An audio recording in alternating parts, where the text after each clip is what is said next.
Баршаңызға қайырлы күн достар. Бүгін біз сіздермен мерекелік дастарханға арналған өте ерекше салаттың рецептімен бөлісемін. Видеоның соңына дейін қараңыздар. Енді біздің баклажанымыздың қабығын ашып, осылай төрт бұрышты етіп турап алатын боламыз. Қатты үлкен, қатты кішкентайда турамаймын. Осындай орташа етіп тураймыз. Өйткені біздің салатымыз өзінің формасын ұстап тұруы керек. Енді біздің баклажандарымыз ыдысымызға салып, үстінен тұз саламын. Салқын су құйып, бөлме температурасында 25-30 минут көлемінде ұстаймыз.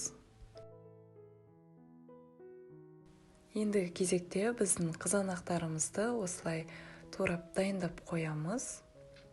Егер де сізде бұл қызанақтың сорты болмаса, қадімгі қызанақты қолдана берсеңіздер де болады. Достар, менің арнама жазылуды ұмытпаңыздар. Алдағы уақытта көптеген рецепттермен бөлісетін боламын. Енді біздің баклажандарымыз дайын. Судан осылай құрғақ сүлгіге, қағаз сүлгінің үстіне барлығын шығарып аламыз.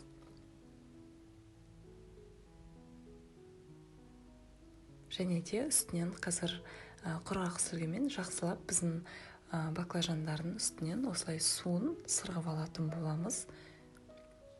Өйткені қазір біз крахмалға батырғанда суы болмауы керек. Мінекей енді менде крахмал, барлығын баклажандарды осылай аунатып аламын. Мінекей біздің баклажандар дайын. Енді қызып тұрған майда жақсылап қызарғанша қуырып алатын боламыз.